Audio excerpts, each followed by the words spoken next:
So, releasing his seventh studio album, J. Cole, with the album The Fall Off, which came out on February 6, 2026. He's already sold 280,000 units. A 24-track, two-disc project is built as a final autobiographical and homecoming-focused release. Ladies and gentlemen, this is Vivek, who was technically supposed to be our guest, but might be our host today because he never showed up. And I am live from WUSM 88.5 for college or whatever. Hey, I'm here. Oh, sorry. It was... the traffic was crazy. The host showed up, so yeah, I am glad that I get to be the guest now. I was technically supposed to be. That was rough. I had to run. It was a hike. I had to climb the mountain. I had to swim. Like, it was crazy. But that's the story for the day. So yeah, welcome. I don't know how much you have spoken. It's like 6:08, so we're kind of running a bit late. Me. Technically. So welcome to the show, welcome to college or whatever. I'm Rochak, Basnet, your host. So now you can be the guest. So without any delay, let's give a little bit of background about yourself to our wonderful audience. So how would you want to present yourself? So I have a lot, but I will summarize. My name is Vivek Paudel, and I come from the land of the mountains, Nepal. But for last 10 years, I've been in States. I went to University of North Texas for my undergrad and my master's.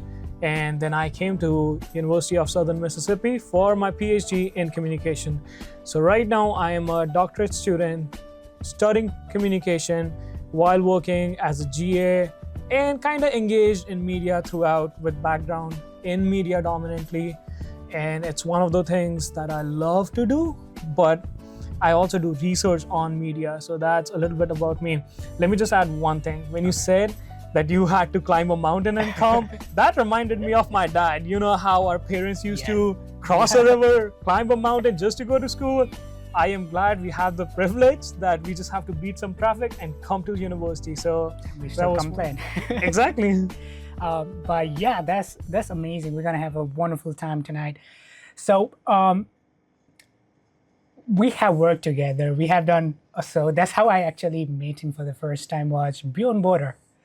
Yes. I had an idea, so I contacted somebody from ISS, which is International Student and Scholar Service here. So the Miss, it's like, oh, I know somebody who's Nepali. I think it was easier to talk to him. He should understand what I want to do. And when I found out he's also a communication major and he's also doing like all this production thing, I was like, yeah. So we met. It was wonderful conversation. The first time we met, I was like, yeah, this is gonna be great.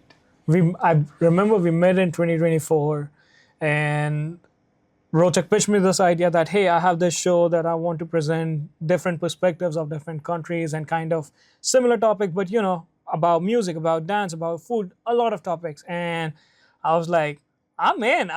This is what I love to do. This is what I'm passionate about. And there's not a minute I'm gonna waste. And throughout, I believe it was December that we sat down online, not in person. And we both were in Nepal.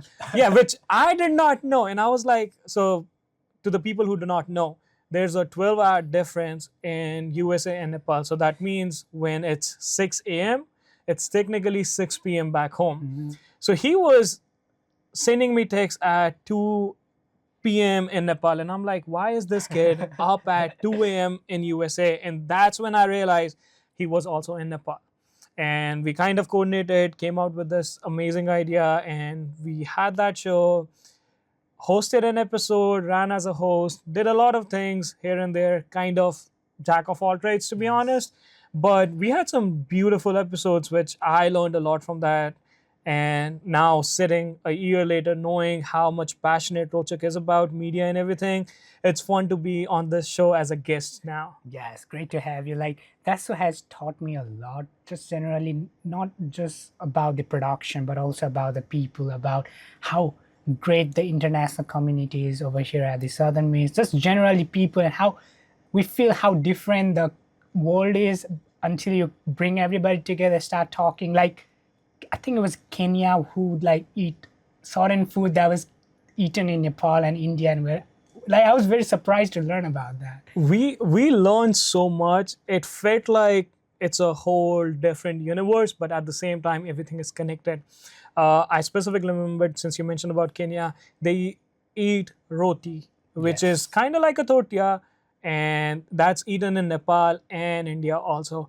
And we had a face of surprise and shock, like, oh, the culture matches. So that was a funny experience. And then we understood how neighboring countries are kind of inspired by the food that they share, and then that food is spread out throughout. I mean, basically, food is the language that does not need words to describe itself. And it was a good experience learning about music from different cultures, how some prefer a certain kind versus some prefer a different kind. And then I think food was one of our favorite episodes, Yes. because first thing, we got to eat Yeah. during that Like, it episode. was really amazing. Go watch it. Yeah, it's on YouTube. Go watch it. Beyond Borders it is, and tell us what you feel about it. We have two different segments. One was the studio version where we recorded in the studio, and the second one, which we worked really, really hard on, it was the one that we covered Hattiesburg. So Yes. if you haven't watched that, come on, go support Hattiesburg and support us students and watch it. I feel like that second season we only did one episode because the schedule was really hard. The thing I wanted to do, it required a lot of people and a lot of planning, a lot of like it required more time than the episode we did in the studio. So I kind of fell off on the second season. But the one episode we created, I feel like that was really a masterclass. Like I got wonderful remark from people about it was just not just about the people. We were literally promoting the city. Like I feel like they should be giving us some kind of like I don't know money maybe. City of Hattiesburg, if you're listening to this, we would love to create more episodes within the city. But we gotta maintain a relationship where if you can just watch the episode and tell us your thoughts about it, and we can work on that also. Yeah, you can just go and watch on Southern Mystery Media. It's not the promotion of Beyond Border, but this is how we made that is how we started this collaboration work in multiple projects. So I just want to touch. You came from University of North Texas to USM. How has the journey been from undergrad to PhD right now? So how has the journey been? I feel old. I have back pain. But apart from that, I did my undergrad and I did my master's at University of North Texas. So technically, I came back like 10 years ago. In 2016, this August, it's going to be 10 years that I came to United States. I came to Southern Miss in 2024. It's 2026, yeah. So I came in 2024 of August. And I'll say there's a big difference in terms of how I felt at North Texas versus how I feel at Southern Miss. Yes. To be honest, I feel more comfortable, more connected at Southern Miss, whether it be the people who are always welcoming and warm, is the Southern hospitality, I believe, that I see more in Mississippi than I ever saw in Texas. And then when it comes to teaching and collaboration, I believe Southern Miss is amazing when it comes to that. I mean, getting invited on a radio show or even talking with professors or doing my research, I can reach out to anyone and they are ready and in to help you out. So that is one of the most beautiful things I find about Southern Miss. And the way the community is tightly knit, regardless if you're an international or a domestic or an out-of-state student, it feels home and welcoming for everyone when it comes to Hattiesburg. And I swear that is one of the beautiful things It's wonderful. I find it over here. And I'll say, if anybody else thinks about coming to Southern Miss, don't think. Come over here, enjoy the experience. It's a beautiful place to be with beautiful and welcoming people all around the city. Yeah, like I know in international student, like we say USM is like second choice.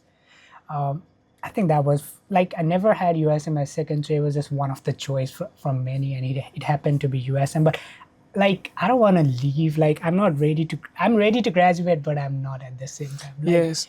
the community is so strong. Like even through Southern Student Media or through working Beyond Border doing radio. So just Hattiesburg is just wonderful.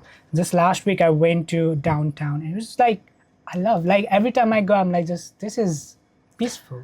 And true, talking about peace, Hattiesburg has this element which I don't know how to describe, but it provides you peace and comfort while also giving you opportunities. People, I want to give shout out to so many people, but I cannot in one episode. But from people at the International Student and Scholar Services, which is the ISSS, to College Hall, everybody in this department, to even people outside like Miss Kathy. I love her. She's amazing. If I ask her for help, I know she's the one who's gonna pull up, make sure I am helped, or she will provide me the resources to help me out. And I believe as an international student, everybody is just grateful for just having Miss Kathy in the city because she has changed and made such a big impact on people. And not just Miss Kathy, the BSU Baptist Student Union, Mr. Chris and Mr. Josh from there, they are amazing. Wesley, same. So even the community within Hattiesburg is just ready to help you out in manner that you never expect. While I do complain that there's less food internationally, like we just had a Korean place open recently. So I did miss those because I come from Denton and Dallas area. So we did had more choices of food. But let me tell you, the food that gets over here is delicious for sure. That's why it stays over here. You have Indian Delight, you have Boston Fish Place, and then you have Petra Cafe that sells amazing food. So culturally, it's tightly knit. People know about these places. They know about the food, and sometimes it amazes me that my classmates talk about like, "Hey, do you want to go to Petra to try this certain food?" I'm like, "Y'all know about this?" So it feels really nice when people acknowledge your culture, respect it, but also lets you know about their culture. Also, it's a mutual exchange that I feel like I didn't had this experience back in Texas because I don't know why, but it's different over here. uh, I'm gonna be honest, like even in Kathmandu, I didn't felt the amount of hospitality that I felt here. Like I was working with the Roe Howard Community Journalism Center, and we went to do a story in this house. It was a farming and everything. A lady was like, "Hey, like." The first thing we arrived to the place, like nothing, not even hello. Like she's straight up like, "Hey, do you want tea? Do you want soda?" Like she was Exactly. inviting inside. I was like, "Hey, like you don't know, we are meeting for the first time." It's the Like, southern hospitality, let me tell you that. this is wonderful. Like if you go to Nepal and I need to do a story, let me go to this person's house. Like the amount of I think interrogation we're gonna have, like it's crazy that this I'm having great time and wonderful people around. Like Miss Kathy, like I needed help this week from her because I'm moving some furniture around, and I asked her this morning. She was not able to, but she pointed me to the right direction. I already have a help coming this week.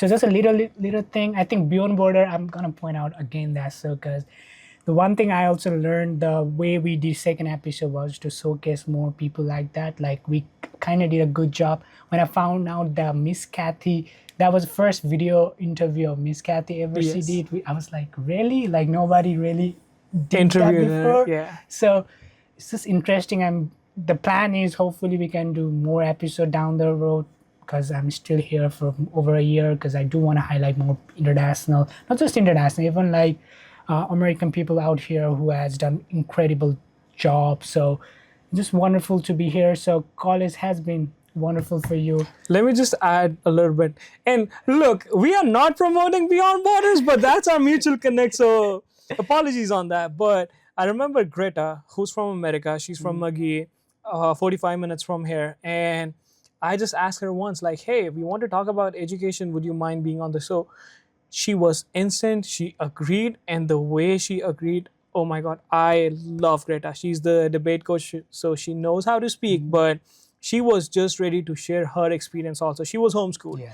And that gave me such a different perspective of what homeschooling in United States was. Because back home, if you're homeschooled, it's kind of considered a privilege versus over here, there are different reasons why homeschooling is done.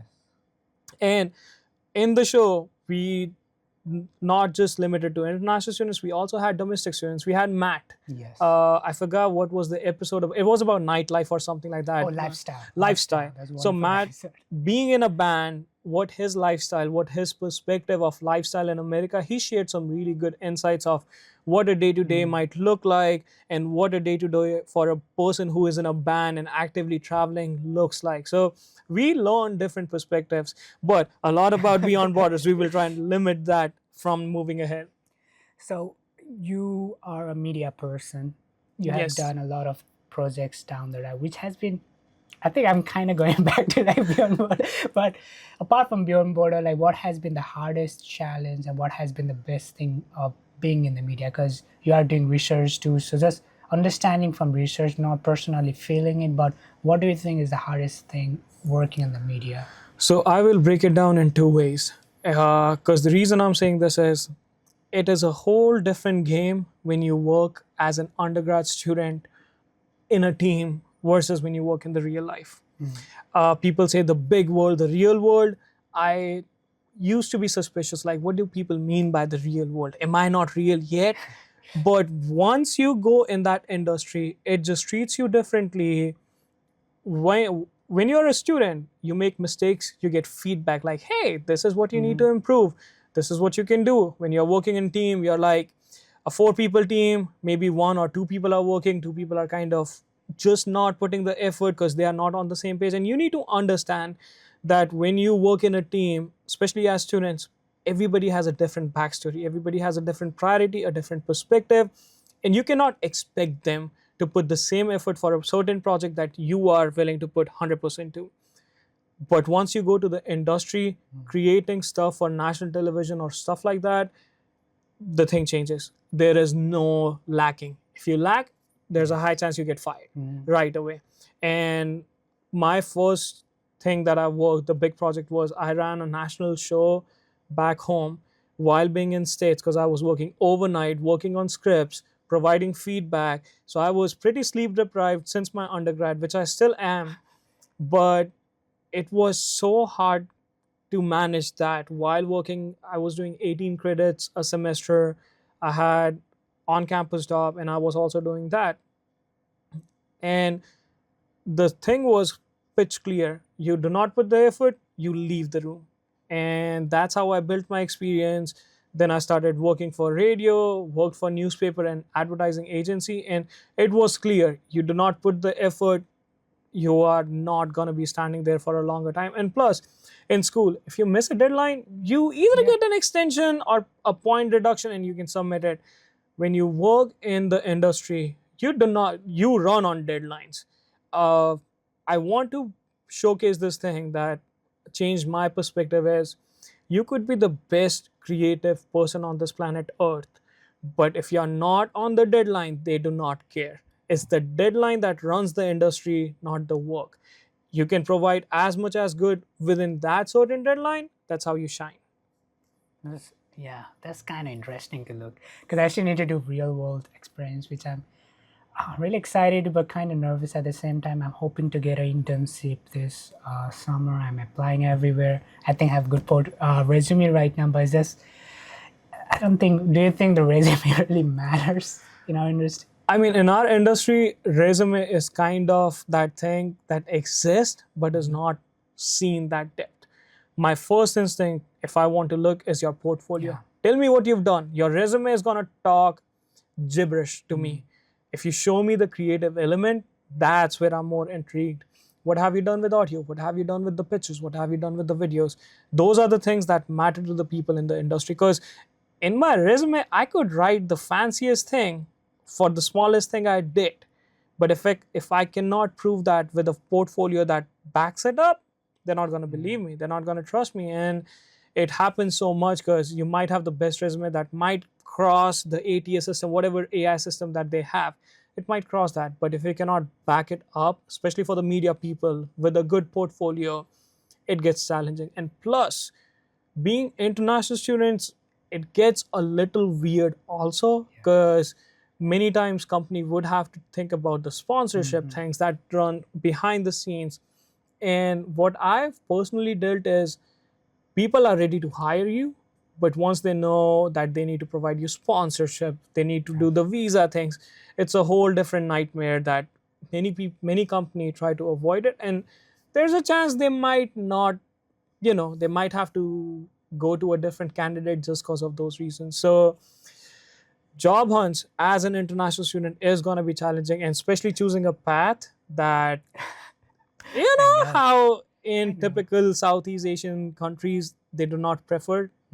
It's going to be even more challenging. So All I'm saying is Good luck. not good luck. Just prepare yourself because you never know when the right opportunity kicks in. And anyone in the STEM, regardless if you're an international or a domestic student, make sure you have a portfolio because let me tell you, what if I want to hire you and you don't have a portfolio but you're amazing? That's why once you have that portfolio, you keep adding things to it, you prioritize what you want to showcase, you leave the smaller or older projects towards the bottom, and you never know when the right opportunity strikes you because you might be in a traffic jam or you might be in an elevator, you might meet someone who is looking for someone, and if you have that portfolio and if you can do a good elevator pitch, there you go. That might be your jackpot that you hit right away, right there. Yes, that's a wonderful conversation, but we are on the radio. We do need to take another quick break. We'll be right back after these two songs from Taylor Swift and Linkin Park. That was a heavy conversation, so I think we need to kind of tone it down. What would you like to talk? Brain rot? You know? Oh yeah, let's talk about brain rot. I was joking, but yeah, let's talk about brain rot. Do you know about this movie called Welcome?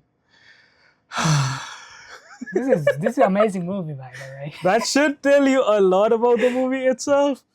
So for anyone who doesn't know, Welcome, it's a movie that came out from Bollywood. And if you don't know what Bollywood is the movie industry that runs in India. And let me tell you, this movie came out in 2007, somewhere around that, 2007-8. Rochak and check. Yeah, 2007. I was 10 years old, and that was our brain rot before brain rot was even a word. If you have not watched that movie, and if you don't know the language Hindi, doesn't matter. The expressions, the emotions, and the stupidity that the movie carries is just enough to make you giggle and laugh and fall on the floor. The first time I watched it, I was laughing so hard. I had tears in my eyes, and my friends were like, "What is wrong with you?" And I was like, "It's just too funny for me." Little synopsis of the movie: it's about, so there's a couple. The guy comes from a really decent, innocent family, where his relatives are looking for a girl for him to get married. Technically, back home, there's a culture of arranged marriage, and the movie kind of follows that path. And the girl, who is the love interest of the guy, has two brothers who are into a little, gangster kind of vibe, and they play with things that you're not supposed to and stuff like that. So the movie is all about satisfying the two families in a sense where they can get married. And that whole journey is just filled with stupidity and brain rot because even till this day, around 19, 20 years later after the movie came, we still use dialogues as memes now. The movie itself is a whole meme culture in the Bollywood industry, and it has been going on like that. Yes, this is so, and the actors are really amazing. Akshay Kumar, Katrina Kaif, Anil Kapoor, they are like one of the top actors from the Bollywood. So Yes. it's interesting, and they even have a second part. So let me tell you, please don't watch the second part. The first part, if you want to watch it, it's beautiful. You can enjoy it without the context of, the language or anything. And I'll be honest with y'all, I have not watched the second part because some things just need to be the way they are.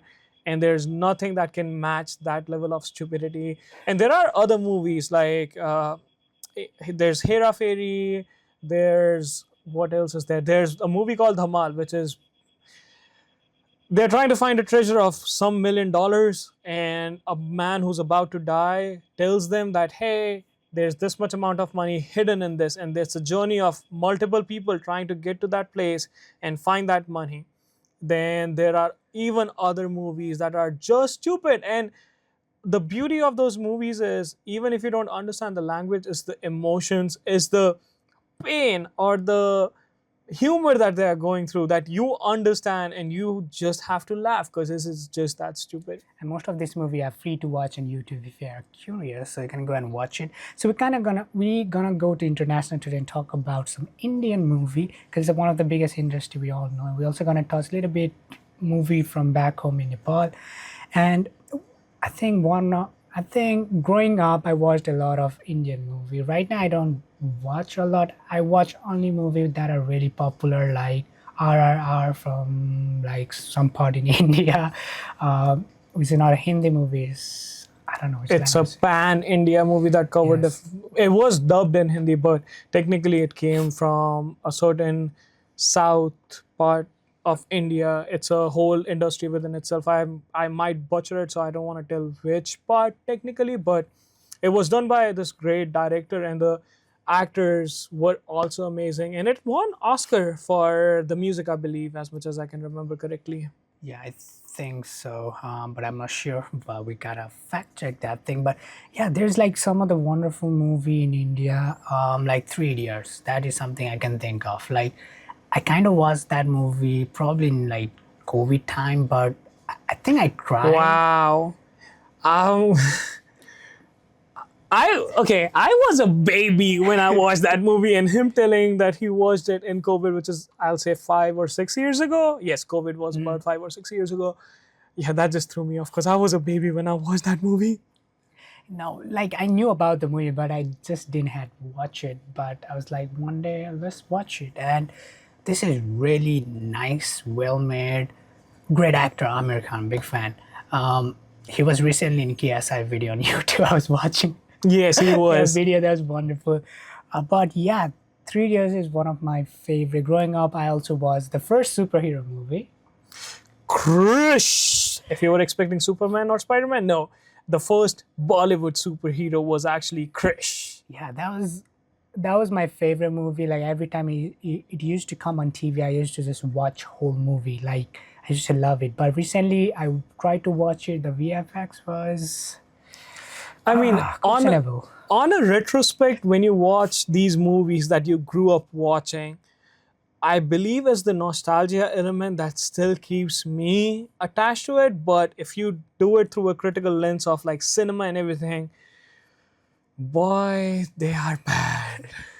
I think Houseful is another movie that I tried to watch. Houseful 5A. They have 5 and 5B. I don't know, but I could not finish it. Like that was just awful movie. It's ironic the movie name is called Houseful and they could not sell any tickets and it was a disaster in the box office. But that's a different conversation for any other day.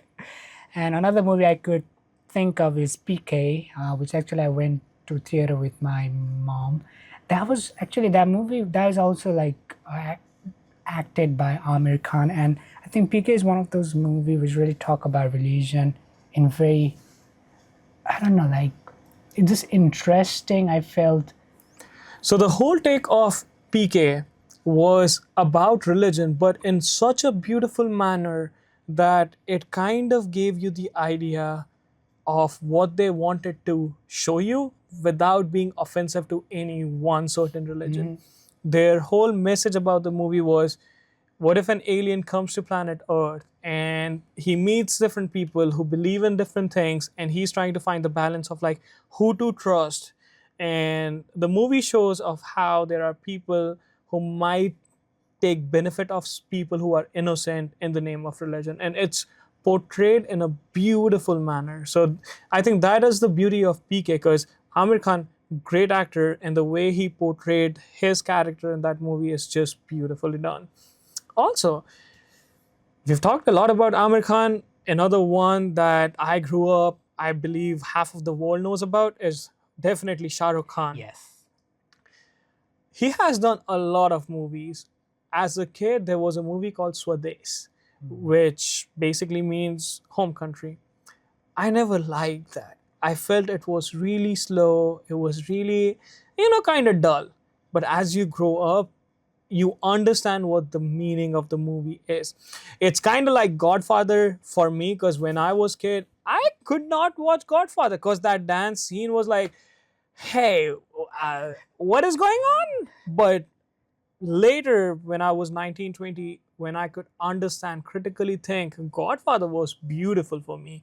So there are certain movies that Bollywood makes that are dominated by a good message, a good storytelling, that when you're a kid, you're not more interested in the story, you are more interested in the fight sequences or the superhero Krish, because as Rochak mentioned, Krish is the first superhero of Bollywood, Yes. and my brother is such a big fan. He remembers each dialogue by the heart.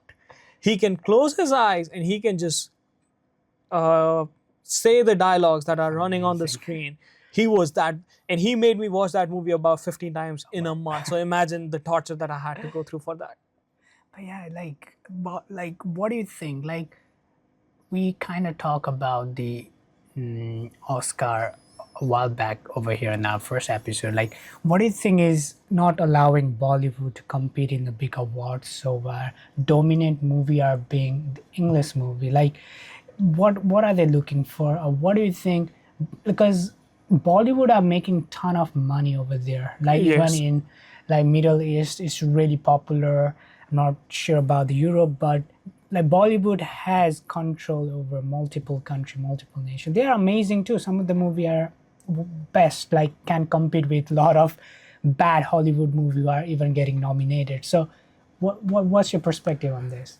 I mean, there are so many things that controls that. First would be who is the one who is judging the Oscar awards? As per a recent news that I remembered, a lot of people didn't even watch the full movie. True, yeah. So there's a certain biasness of picking a movie like, hey, why do I want to watch a movie from this country that I'm not even interested or don't know the context about?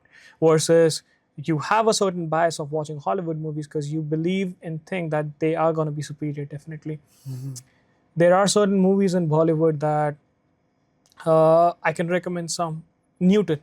Newton walks you through a journey of voting system, democracy in a rural place of India, and it shows the honest perspective of that place. Then recently, a movie came out which was sent by India for the Oscar nomination, which is called Homebound. It's a beautiful movie. It shows about struggles of two people from who belong to poverty and how they want to get out of that zone and the struggles that they had to go through, especially during COVID. And it was a beautiful movie. I had tears while watching that movie, but it's the emotion and cultural element also that differentiates because we come from a whole different culture, and that is somewhere I researched about the intercultural communication of how one thing that is understood without telling might not be understood in a different culture. I mean, for example, one of the hard lessons that I learned after coming to States is in our culture or back home, if I'm given a gift, I do not open it right away in front of you. That was interesting to learn. That is considered rude because it shows that you are greedy or you don't have anything on you. That's why you are so desperate to open that gift. Versus in United States, when my best friend gave me a gift for my graduation, I did not open it because that's what I was taught. This dude got mad at me. He's like, why would you do that to me? And I'm like, what do you mean? What did I do? And he was like, why wouldn't you open my gift? And I was like, I did not know.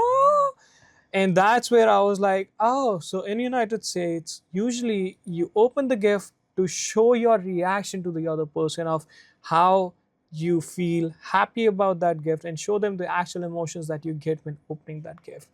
And I think that same applies to movies, even music. There's a language barrier, and there are certain emotions that cannot be converted in languages. Yeah, true. Like I might have a certain word that I might speak with Rochak in Nepali that just cannot be translated in English. There might be something near to that, but might not be. Like the what's up, we just say kesa. Yeah. And it could mean based on the tonality and everything. And it differs so differently that maybe there are certain barriers that need to overcome. And another perspective is maybe Bollywood needs to focus instead of glamour and commercialization on they should focus on story base, more depth. And it's a sad reality that you cannot get movies from Bollywood that are, strongly dominated by story in a perfect manner. Because there needs to be a glamorization. You know how movies have music videos that an item song or something like that, or they need to include a lot of scenic falling in love emotion, out of the world presentation. So those are the things that do differ. Like when I watch Hollywood movies, there might be a background music running, but it does not run the movie. It is just there to add a layer of beauty to the movie itself versus how that differs in Bollywood music. I mean, in Bollywood movies as a total different game. Yeah, that's an interesting perspective. Like even like looking at the movie, Nepali movie are heavily inspired by the Bollywood movie, and I've noticed that even Bollywood movie are kind of inspired by other some of the Hollywood movie too. So I think for them to succeed, they do need to focus on story. They need that because they have wonderful story, but the way our industry work is definitely for the money. I feel like we need some kind of A24 studio over there. Definitely. And another thing is, if you invest in a movie, you want a return of investment. You want to please people to watch this movie in a sense that there needs to be something for them to watch. Why would I watch a story driven movie when for a lot of people cinema is just breaking out of the world? Why would you show them the mirror of the real world that they are trying to escape and come to this beautiful world that is glamorous, beautiful, what they call Bollywood? And that's where story driven, there are movies that are really beautifully story driven, but they would not work because of the sheer factor of the audience not accepting. In a sense, they came for a break from reality.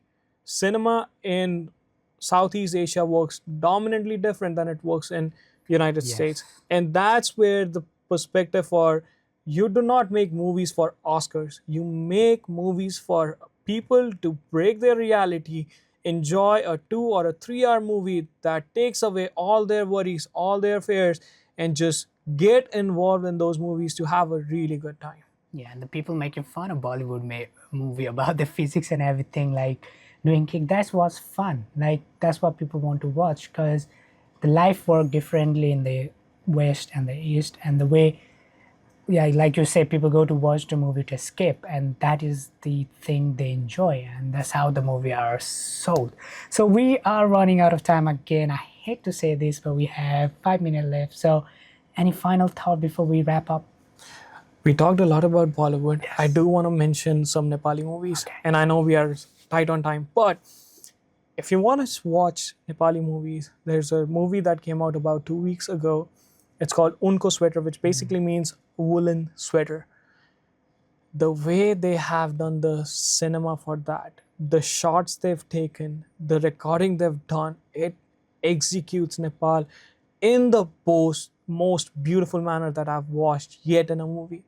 So if you want to know about or see the beauty of Nepal and actually kind of get lost in that beauty element, do watch that movie. Nepal is kind of an upcoming, they have their own industry, and they are kind of stepping up the game with some beautiful movies. There was a series of Kabaddi that came out, 1, 2, 3, and 4, and they all were successful. And now there are many Nepali movies that get released or premiered in United States also. So dominantly after a certain time, they get released on YouTube also. But Unko Sweater, I would definitely recommend watching that movie because there's an actor, I love him to death because he just executes every role in the perfect manner that you cannot imagine anybody else doing it. But for final thoughts, music. One song, if you had to tell somebody to listen right now, what would be that one song for them for today? River by Bishop Brace. Okay, I would definitely recommend it. If you're not into music or if you have not explored outside music, there's an artist called Talvinder, and I'm a big fan, so I'm promoting that guy right now. He's got some great discography. His song Pal Pal, which was a collaboration with another artist, is just beautiful. And the second song, and this is for my international peeps, especially from Southeast Asia, Is Tarah by Char Diwari. What a beautiful songwriting, what a different way of presenting music, lyrics, and everything. Go listen to it. Let us know. I don't know where to let us know. Rochak is going to tell you about that, but do listen to it. Those two songs, Purple and Is Tarah by Char Diwari, amazing songs. Go listen to those, and thank you for coming. We need to wrap up, so thank you everyone for listening. It has been another wonderful episode here at College or Whatever. go follow us on our socials at college or whatever, on Spotify, on Instagram. If you want to watch clip, you can also find us on TikTok under Rochak Basnet, and on YouTube you can find us again on Rochak. So I'll see you next week. This has been a wonderful time. Thank you and bye bye.